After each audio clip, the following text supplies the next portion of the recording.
Welcome to Friday Friends, RI Elder Info's weekly look at the organizations and individuals providing resources for Rhode Island seniors, caregivers, and professionals.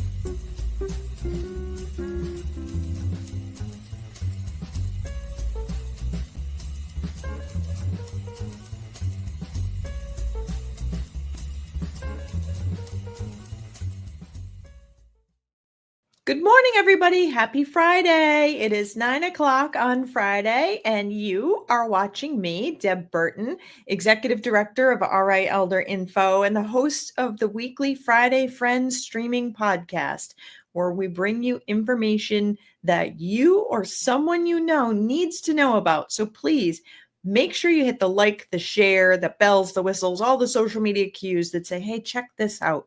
We're having a very interesting conversation today with Kelly Nevins from the Women's Fund of Rhode Island. So I want to make sure that you get this information out to as many people as you can.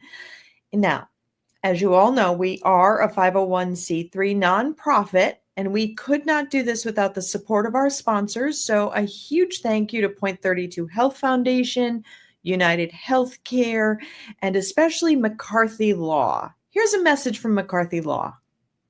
Here at McCarthy Law, we practice in the areas of estate planning, long-term care planning, elder care law, and residential real estate. Our focus is really on providing peace of mind to our clients. If you're interested in scheduling a consultation with our office, you can feel free to reach out to us at 401-541-5540. You can also reach out via website at www.mccarthylawri.com. You also should check out our social media, both on Facebook, Instagram, and LinkedIn for some helpful tips and tricks. Welcome, Kelly. How are you? I'm good. It's a beautiful day. Absolutely. Absolutely. So, Kelly Nevins, Executive Director of the Women's Fund of Rhode Island, please tell us, what is it that you do and what is the Women's Fund of Rhode Island? Yeah, so I am the CEO of the Women's Fund of Rhode Island, and I only say the name to differentiate from executive director because often women who lead nonprofit organizations have the title executive director, and often men have the title CEO, and yet the job is exactly the same. Okay. So my board gave me the title of CEO to recognize that more women need to be in the C-suite, and if the job is the same, then I should be accorded the same title. So I love that. I don't think I ever really realized the difference there, and that is awesome. I love it. Right. So Women's Fund of Rhode Island's been around since 2001. Our mission is to invest in women and girls, and we do that through research, which looks at how women and girls fare in the state of Rhode Island. We use that as a fact-based platform to advocate for primarily state-level legislative change. And we are also a grant maker. And we just have this teeny tiny little goal, which is to achieve gender equity through systemic change. And really that's a little goal. Oh, yeah, right. We'll solve it tomorrow. Maybe not. Anyway, really what we're trying to do is make sure that everybody has equitable opportunity to thrive. And the way that I think about this, Deb, is, I grew up in the 70s. My mom was a single mom. She had 3 young daughters to take care of. At the time she would be working and one of us would get sick and she'd have to stay home from work to care for us because there wasn't affordable nearby daycare. Besides, we were supposed to be in school, so being sick was a surprise. And then, she'd lose a job because there wasn't that safety net that was there. And often she was working in jobs that didn't pay a whole lot of money or give a lot of benefits. And instead, if somebody got a promotion, it often was a man because he, quote, had a family to care for, as if somebody like my mom didn't. And what I realized over my lifetime is, that there are these systems that are in place that we don't always see, that hold some people back and prevent them from thriving. And that's really what the Women's Fund is all about, is trying to find ways to make sure that everybody has what they need and has equitable opportunity to be successful. So yeah, that's what we do. So I think sometimes people are not clear on what equity means. So maybe provide a little bit of an explanation of equity, and if everybody is given the equal chance at things, then isn't that the same? Right. Example, I'm a cyclist, right? So I'll use bicycles as an example. If you have equality, everybody gets the same bike. Okay. However, if you don't know this about me because you don't see me in person, you don't know that I am a short person. And so if I'm getting the same size bike as, somebody who maybe is 6 feet tall, a whole foot bigger than me, that big bike is not going to work for me. I need a bike that's more for my size. There are bikes where people who can't use their legs, maybe are using their hands to pedal, bikes that give them the same opportunity, but look a little bit different based on their ability. Equality is everybody gets the same bike. Equity is everybody gets what they need to achieve the same thing. So got it. That's the difference. Yeah. Yeah. And then I would imagine even within that, there's differentiators. So you and I might be about the same height last time I saw you. And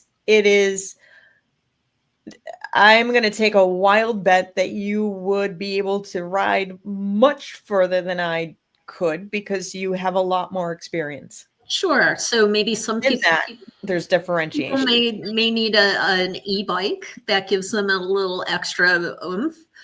Some people might be better balanced on a tricycle, for example. I love the adult tricycles, by the way. I think that they are so cool. And every time there's a woman in our neighborhood who uses one, and I'm just like, oh, she looks like she's having such a good time. But again, it's all based on, what gives people the best access to do the things that they want to do. Yeah. And as you look at the systems that maybe need some tweaking or change or are really good, what do you see in Rhode Island that works and isn't working for equity for women? Yeah, well, so if I could, I'd love to talk about a win that we had. This was a win just a couple of years ago as part of our advocacy work. We are working on women's economic security within the state. And most people know that there is an equal pay law that was passed in, I think, the 70s.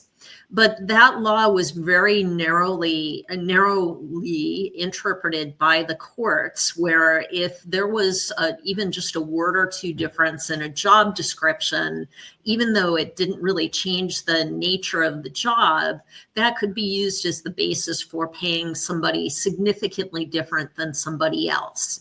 And so just a few years ago, together with our folks in the General Assembly, we helped to pass a law called the Fair Pay Act.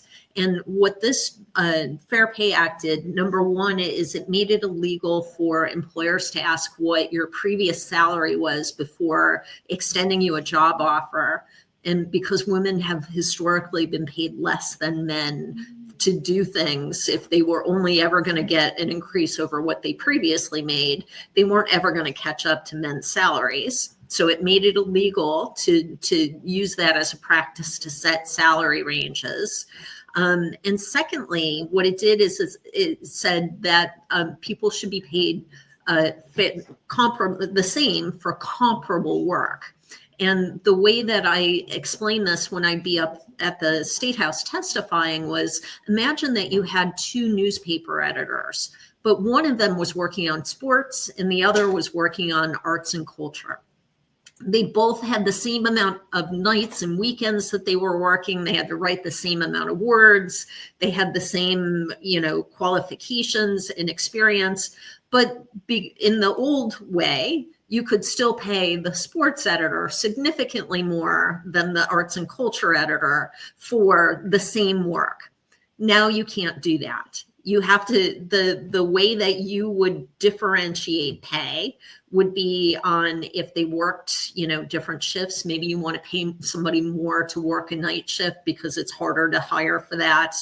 If they had more experience, if their production was more, if they had different skill sets that were really important, like a master's degree for the type of work, or they spoke another language and that was important to the work. These would all be reasons why you could pay somebody different for comparable jobs. So that's the type of systems that we are trying to dismantle and help create a landscape where everybody can thrive with. And I like the creativity of the approach that you can't ask what you used to get paid. It is, what is the value of the job that needs to be done? Yeah, that's right. I think that's so, that's an interesting way to look at it. And it makes far better sense than what does that individual as themselves, like, what did you get paid? So then therefore that's what your dollar value is. Right. And it's the pay equity, I feel, is one of the things that is not talked about as often as it should be, and the way that it impacts women as we get older. Right. That if we were making, 70 cents for every dollar a man made, right, that means, for example, your mom's Social Security now is going to be lower, even though she may have been at the maximum pay rate. Absolutely. So I also teach salary negotiation classes, and what when I do those classes, I talk about how women, on average, over the course of their 40-year work lifetime, lose approximately $500,000 over the course of their lifetime to the wage gap, the gender wage gap. And then, of course, that slides into part of what you're talking about, which is the gender wealth gap. If you're not able to make as much money over the course of your lifetime, it means that you can't save as much money, that you have a harder time getting things like buying a house or a car that would be considered assets that could be used later in life to make sure that you have enough to pay for the things that you need. And of course, women live longer on average as well. So their smaller amounts of money need to last longer amounts of time. Yes, so we're working again to achieve equity to ensure that women don't live in poverty. Yeah. And there's a certain reality that it wasn't until I think off the top of my head, and you might know this right away, the 70s, that a woman could buy a house on her own. Oh, right. I'm old enough to remember that, when credit cards started to become a thing, that initially women couldn't even get a credit card without their husband co-signing. I'm glad that things have changed, but they haven't changed fast enough. And so there are a lot of things that we work on advocacy wise. Today, we're, of course, very concerned about what may happen to Social Security, what may happen to Medicaid and Medicare. Certainly with the housing shortage across the nation, but also in Rhode Island, these are things that we're paying attention to and trying to find ways to work with community leaders and legislators to find ways to make sure that our oldest citizens can be taken care of appropriately. No, I appreciate that, because those are things that are really important to RI Elder Info is to really elevate that message that Medicare, Medicaid, housing, that's across the age spectrum. Mm-hmm. And there are definitely disparities Yeah. within the individual groups. So I really appreciate your work and your data and your research on this, and the way of thinking sometimes differently in order to get equity. Yeah. So for all the cool stuff you're doing, how can people support you? What's coming up for you next? How can people engage with the Women's Yeah, Fund of Rhode for Island? sure.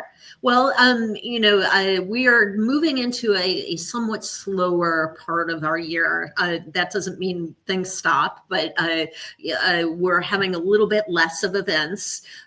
We did this year institute a new feminist activist book club, the Fab Club, where every 6 weeks or so, a different book gets read, and we alternate between a nonfiction book and a fiction book that has some theme that's around women's issues. We just read the book All About Love by Bell Hooks, so a nonfiction book. In May, that next book will be The Women by Kristen Hanna.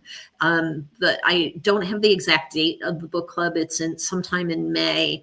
And we are doing it as a hybrid event. So if folks can't participate in person, there is a Zoom option to be part of the discussion. And so if folks want to find out more about that book club, they can email us at info@wfri.org. We are actually recruiting candidates for our next Women's Policy Institute, which is a 9-month training program that teaches people who are interested in feminist policy to be advocates, grassroots advocates at the state level. And there's no age restriction on this program. It is a commitment of time and of resource. So we are starting to recruit the next class that will start in late August. They meet one day a month, a Friday from 9 until 4.